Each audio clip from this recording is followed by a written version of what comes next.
శ్రీ మహాగణాధిపతయే నమః, శ్రీమాత్రే నమః. మాచిరాజ్ భక్తి ప్రేక్షకులందరికీ నమస్కారం. నవగ్రహాల్లో శుక్రుడు మే నెల 14వ తేదీ ఉదయం 10:58 వృషభ రాశిలో నుంచి మిథున రాశిలోకి ప్రవేశిస్తున్నాడు. శుక్రుడి మిథున సంక్రమణం జరుగుతోంది. అలా మిథున రాశిలోకి ప్రవేశించిన శుక్రుడు మళ్ళీ జూన్ నెల 8వ తేదీ సాయంకాలం 5:47 మిథున రాశి నుంచి కర్కాటక రాశిలోకి ప్రవేశిస్తాడు. అంటే మే 14వ తేదీ ఉదయం 10:58 నుంచి జూన్ 8వ తేదీ సాయంకాలం 5:47 వరకు నవగ్రహాల్లో శుక్రుడు మిథున రాశిలోనే ఉంటాడు. ఈ శుక్రుడి మిథున సంక్రమణం అనేది 12 రాశుల వారికి ప్రత్యేకమైన ఫలితాలు ఇస్తుంది.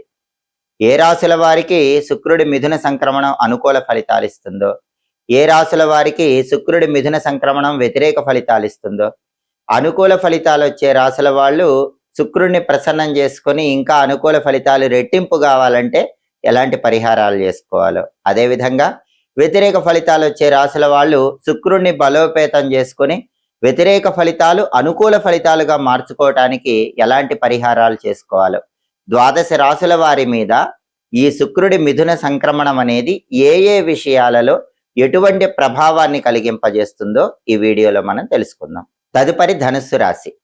ధనుస్సు రాశి వాళ్ళకి మే 14వ తేదీ ఉదయం 10:58 శుక్రుడు మిథున రాశిలోకి ప్రవేశించగానే, శుక్రుడి మిథున సంక్రమణం జరగగానే, ఈ మిథున సంక్రమణం అనేది ధనుస్సు రాశి వాళ్ళకి 7వ స్థానంలో 7వ స్థానంలో ఏర్పడుతోంది. కాబట్టి కొద్దిగా కొన్ని విషయాలలో శుక్రుడు వ్యతిరేక ఫలితాలు కలిగింపజేస్తాడు. ఎందుకంటే ధనుస్సు రాశి నుంచి చూసుకున్నప్పుడు శుక్రుడు ప్రవేశించిన మిథున రాశి ధనుసు రాశి వాళ్ళకి 7వ రాశి అవుతుంది. 7వ స్థానంలో శుక్రుడు యోగించడని జ్యోతిష శాస్త్రంలో చెప్పాడు. కొన్ని విషయాల్లో యోగించడు. ధనుసు రాశి వాళ్ళకి 7వ స్థానంలో శుక్రుడు ఏ విషయాల్లో వ్యతిరేకత ఇస్తాడు? ఆ వ్యతిరేకత నుంచి బయటపడాలంటే ధనుసు రాశి వాళ్ళు ఎలాంటి జాగ్రత్తలు ఈ సమయంలో తీసుకోవాలి అనే విషయాన్ని పరిశీలిస్తే, మే 14 నుంచి జూన్ 8వ తేదీ మధ్యలో 7వ స్థానంలో ఉన్న శుక్రుడు ధనుస్సు రాశి వాళ్ళకి ప్రధానంగా జీవిత భాగస్వామితో విభేదాలు కలిగేలాగా చేస్తాడు. కాబట్టి ఈ సమయంలో ధనుస్సు రాశి స్త్రీ పురుషులు తీసుకోవాల్సిన జాగ్రత్త ఏంటంటే, లైఫ్ పార్ట్నర్తో జాగ్రత్తగా మాట్లాడాలి, లైఫ్ పార్ట్నర్తో జాగ్రత్తగా వ్యవహరించాలి. లేకపోతే చిన్న చిన్న విషయాలకే పెద్ద గొడవలు అయ్యే అవకాశం ఉంటుంది. లైఫ్ పార్ట్నర్ ఏం మాట్లాడినా ధనుస్సు రాశి వాళ్ళు చిరునవ్వుతో ఉండాలి, మౌనంగా ఉండాలి, అవసరమైనంత వరకే సమాధానం చెప్పాలి. అప్పుడు సప్తమంలో ఉన్న శుక్రుడి వల్ల భార్యాభర్తల గొడవలు పెరగకుండా సద్దుమణిగిపోతాయి. అలాగే 7వ స్థానంలో ఉన్నటువంటి శుక్రుడు ఒక్కొక్కసారి అకారణ భయాన్ని కూడా ఇస్తాడు. ఈ అకారణ భయాన్ని ధనుస్సు రాశి వాళ్ళు ఈ సమయంలో పక్కన పెట్టండి. మనోధైర్యంతో నిర్ణయాలు తీసుకోండి. ఖచ్చితంగా ఆ నిర్ణయాలు మీకు అనుకూల ఫలితాలు ఇస్తాయి. అలా కాకుండా భయంతో నిర్ణయాలు తీసుకుంటే వ్యతిరేక ఫలితాలు వస్తాయి. కాబట్టి అకారణ భయాన్ని పక్కన పెట్టాలి. ఈ జాగ్రత్త ధనుస్సు రాశి వాళ్ళు తీసుకోవాలి. అలాగే అనుమానాలు పెరిగే అవకాశం ఉంటుంది. ప్రతి విషయంలో కూడా ధనుస్సు రాశి వాళ్ళు ప్రతి వ్యక్తిని అనుమానించడం కానీ, లేకపోతే చెడు జరుగుతుందేమోనన్న అపోహలోకి వెళ్ళటం కానీ, ఇలా ప్రతిదాన్ని అనుమానించే స్వభావాన్ని 7వ స్థానంలో శుక్రుడు కలిగిస్తాడు. కాబట్టి అనుమానాలు అపోహలు పక్కన పెట్టే ప్రయత్నం చేస్తే ధనుస్సు రాశి వాళ్ళు ఎటువంటి ఇబ్బందులు లేకుండా 7వ స్థానంలో శుక్రుడి వల్ల వాటి నుంచి బయటపడగలుగుతారు. అలాగే అధిక వ్యయం వస్తాడు. శుక్రుడు 7వ స్థానంలో ఉన్నప్పుడు రూపాయి ఖర్చు పెట్టాల్సిన చోట 10 రూపాయలు ఖర్చు పెట్టేలా చేస్తాడు. కాబట్టి డబ్బు ఖర్చు విషయంలో ధనుస్సు రాశి వాళ్ళు కొంచెం జాగ్రత్తగా ఉండాలి. అలాగే స్త్రీలతో కలహాలు వచ్చేలాగా చేస్తాడు. ధనుస్సు రాశి పురుషులకే కాదు, ధనుస్సు రాశి స్త్రీలకైనా సరే ఇతర స్త్రీలతో గొడవలయ్యేలాగా సప్తమంలో శుక్రుడు చేస్తాడు. కాబట్టి ధనుస్సు రాశి స్త్రీ పురుషులు ఎవరైనా సరే మే 14 నుంచి జూన్ 8 మధ్యలో ఆడవాళ్ళతో మాట్లాడేటప్పుడు జాగ్రత్తగా మాట్లాడండి. వాళ్ళతో గొడవలు అవ్వకుండా ప్రత్యేకంగా సమయస్ఫూర్తిగా వ్యవహరించండి. అలాగే వృధా కోపాన్ని కూడా ఇస్తూ ఉంటాడు. ఒక్కొక్కసారి అకారణ కోపం, దానివల్ల ఎటువంటి ప్రయోజనం ఉండదు. ఉన్నట్టుండి కోపాన్ని ధనుస్సు రాశి వాళ్ళు తెచ్చుకుంటూ ఉంటారు. ఆ వృధా కోపాన్ని పక్కన పెట్టే ప్రయత్నం చేయాలి. కారణం లేని వాదోపవాదాలను కూడా సృష్టిస్తాడు. కాబట్టి సాధ్యమైనంత వరకు వాదోపవాదాలకు దూరంగా ఉండే ప్రయత్నం చేయటం ఈ సమయంలో ధనుస్సు రాశి వాళ్ళకి అవసరం. కాబట్టి ధనుస్సు రాశి వాళ్ళకి సప్తమంలో శుక్రుడిచ్చే వ్యతిరేక ఫలితాలు ఏవి కూడా రాకుండా ఉండాలంటే ధనుస్సు రాశి వాళ్ళు తీసుకోవాల్సిన జాగ్రత్తలు ఏంటంటే, అకారణ భయాన్ని వదిలిపెట్టేయాలి, లేనిపోని అనుమానాలు పక్కన పెట్టేసేయాలి, డబ్బు ఖర్చు విషయంలో జాగ్రత్తగా ఉండాలి, లైఫ్ పార్ట్నర్తో జాగ్రత్తగా మాట్లాడాలి, ఆడవాళ్ళతో జాగ్రత్తగా ఉండాలి. అప్పుడు 7వ స్థానంలో శుక్రుడు ఇచ్చే వ్యతిరేక ఫలితాలు ఏవి కూడా మిమ్మల్ని ఇబ్బంది పెట్టవు. మే 14 నుంచి జూన్ 8 మధ్యలో సప్తమ శుక్రుడు ఇచ్చే వ్యతిరేక ఫలితాలని సంపూర్ణంగా తొలగింపజేసుకోవచ్చు. దీంతో పాటు శుక్రుడికి సంబంధించిన కొన్ని సులభమైన శక్తివంతమైన పరిహారాలు చేసుకున్నా కూడా సప్తమ శుక్రుడు ఇచ్చే వ్యతిరేక ఫలితాల నుంచి చాలా సులభంగా ధనుస్సు రాశి వాళ్ళు బయటపడచ్చు. మే 14వ తేదీ ఉదయం 10:58 నవగ్రహాలలో శుక్రుడు మిథున రాశిలోకి ప్రవేశించగానే, మిథున సంక్రమణం జరగగానే, ఈ శుక్రుడి మిథున సంక్రమణము 12 రాశులలో కొన్ని రాశులకు అనుకూల ఫలితాలు ఇస్తుంది, కొన్ని రాశులకు వ్యతిరేక ఫలితాలు ఇస్తుంది. శుక్రుడు మళ్ళీ జూన్ 8 5:47 సాయంత్రం మిథున రాశిలో నుంచి కర్కాటక రాశిలోకి మారతాడు. కాబట్టి జూన్ 8 సాయంకాలం 5:47 వరకు కూడా ఈ ఫలితాలన్నీ కూడా 12 రాశుల వారి మీద ప్రత్యేకమైన ప్రభావాన్ని కలిగింపజేస్తాయి. కాబట్టి 12 రాశుల వాళ్ళు మే 14 నుంచి జూన్ 8 మధ్యలో శుక్రుడిచ్చే అనుకూల ఫలితాలు రెట్టింపు కావాలన్నా, శుక్రుడిచ్చే వ్యతిరేక ఫలితాలు పూర్తిగా తొలగింపజేసుకుని వాటిని అనుకూల ఫలితాలుగా మార్చుకోవాలన్నా శుక్రుడికి సంబంధించిన సులభమైన శక్తివంతమైన పరిహారాలు చేసుకోవాలి. వాటిలో ముఖ్యమైన పరిహారం ఏంటంటే శుక్ర మంత్రాన్ని ప్రతిరోజు 20 సార్లు చదువుకోవాలి. శుక్రుడికి సంబంధించిన ఒక మంత్రం మంత్రశాస్త్రంలో ఉంది. ఓం ఘం శుక్రాయ నమః. ఇది మంత్రం.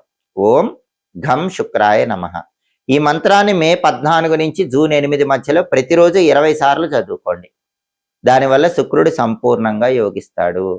అలాగే మే 14 నుంచి జూన్ 8 మధ్యలో వచ్చేటటువంటి శుక్రవారాలు ఖచ్చితంగా మీరు స్నానం చేసే నీళ్లలో కొద్దిగా పన్నీరు కలుపుకొని స్నానం చేయండి, లేదా సెంట్ కలుపుకొని స్నానం చేయండి, లేదా కుంకుమ పువ్వు కొద్దిగా నీళ్లలో కలుపుకొని ఆ నీటితో స్నానం చేయండి. ఇవన్నీ వీలు కాకపోతే కొన్ని తెల్ల పుష్పాలైనా నీళ్ళల్లో వేసుకొని ఆ నీళ్లతో స్నానం చేయండి. అది శుక్రుడికి ఇష్టమైన స్నానం అవుతుంది కాబట్టి శుక్రుడు బాగా యోగిస్తాడు. అదేవిధంగా మే 14 నుంచి జూన్ 8 మధ్యలో వచ్చే శుక్రవారాలు అలసందలు అంటే బొబ్బర్లు నానబెట్టి గోమాతకు తినిపించండి, లేదా కేజింబావు అలసందలు తెల్లటి వస్త్రంలో మూటగట్టి బ్రాహ్మణుడికి దానం ఇవ్వండి. ఇది ఎప్పుడు చేసుకోవాలి? శుక్రవారం ఉదయం 6 నుంచి 7 మధ్యలో కానీ, మధ్యాహ్నం 1 నుంచి 2 మధ్యలో కానీ, రాత్రి 8 నుంచి 9 మధ్యలో కానీ. శుక్రహోరా కాలం అంటారు. ఆ శుక్రహోరా కాలంలో మే 14 నుంచి జూన్ 8 మధ్యలో ఇది చేసుకుంటే కనుక శుక్రవారాలు సంపూర్ణంగా శుక్రుడి అనుకూలత కలుగుతుంది. అంతేకాకుండా శుక్రుడు యోగించాలంటే మే 14 నుంచి జూన్ 8 మధ్యలో వచ్చే శుక్రవారం ఉపవాసం ఉండండి. మే 14 నుంచి జూన్ 8 మధ్యలో ఎన్ని శుక్రవారాలు వస్తే అన్ని శుక్రవారాలు ఉపవాసం ఉండండి. ఉపవాసం ఉండి రాత్రికి పాలతో చేసిన పాయసం తినండి. అప్పుడు శుక్రుడు తొందరగా యోగిస్తాడని జ్యోతిష శాస్త్ర గ్రంథాల్లో చెప్పారు. అలాగే ప్రతి గ్రహానికి కూడా అధిష్టాన దైవాలు ఉంటారు. గ్రహం అనుకూలించాలంటే, వ్యతిరేక ఫలితాలు పోవాలంటే అధిష్టాన దైవాన్ని ప్రసన్నం చేసుకోవాలని జ్యోతిష శాస్త్రంలో చెప్పారు.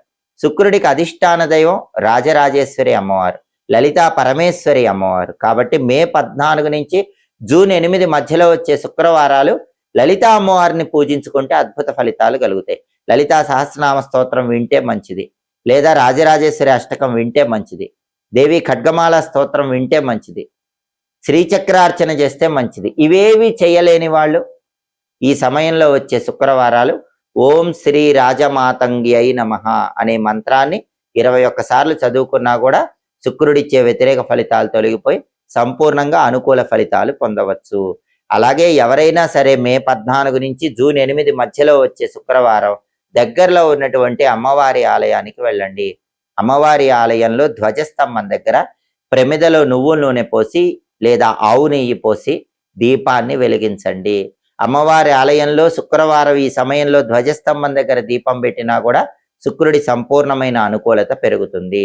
అలాగే మే 14 నుంచి జూన్ 8 మధ్యలో వచ్చే శుక్రవారం పూట మధ్యాహ్న సమయంలో అంటే మిట్ట మధ్యాహ్న సమయంలో 1 గంట నుంచి 2 గంటల మధ్య ప్రాంతం శుక్రహోరలో ఎవరైనా బ్రాహ్మణుడికి ఒక అరిటాకులో కేజీ బియ్యము, తెల్లటి వస్త్రాలు, సెంటు బాటిలు, కుంకుమ ప్యాకెట్ ఉంచి కనుక దానం ఇచ్చినట్లయితే దానివల్ల శుక్రుడిచ్చే అనుకూల ఫలితాలు రెట్టింపు అవుతాయి. ప్రతికూల ఫలితాలన్నీ తగ్గిపోయి వాటిని అనుకూల ఫలితాలుగా కూడా మార్చుకోవచ్చు. వీటిలో ఏవైనా సరే పరిహారాలు చేసుకోండి. శుక్రుడి మిథున సంక్రమణం వల్ల ద్వాదశ రాశుల వాళ్ళు విశేషమైన శుభ ఫలితాలు సిద్ధింపజేసుకోండి. ఎప్పటికప్పుడు ఖగోళంలో గ్రహాల సంచారంలో మార్పు ద్వాదశ రాశుల మీద ఎలాంటి ప్రభావాన్ని కలిగింపజేస్తుందో తెలుసుకోవాలన్నా, ఖగోళంలో గ్రహాల సంచారంలో మార్పు జరిగినప్పుడు ఆ సంచారంలో మార్పు అనేది వ్యతిరేక ఫలితాలను కలిగింపజేసినప్పటికీ వాటిని అనుకూల ఫలితాలుగా మార్చుకోవటానికి చేయాల్సిన పరిహారాలు తెలుసుకోవాలన్నా, అనుకూల ఫలితాలు రెట్టింపు చేసుకోవటానికి తెలుసుకోవాల్సిన పరిహారాల గురించి మీరు పరిశీలించాలన్నా మాచిరాజు భక్తి ఛానల్ తప్పకుండా చూడండి. మా వీడియోస్ మీకు నచ్చినట్లయితే మా ఛానల్ లైక్ చేయండి, కామెంట్ చేయండి. మా ఛానల్ వీడియోస్ 10 మంది మిత్రులకు షేర్ చేయండి. మా ఛానల్ సబ్స్క్రైబ్ చేసుకోండి. పక్కనున్న బెల్ సింబల్ నొక్కటం మాత్రం మర్చిపోకండి. సర్వే జనాః సుఖినో భవంతు. స్వస్తి.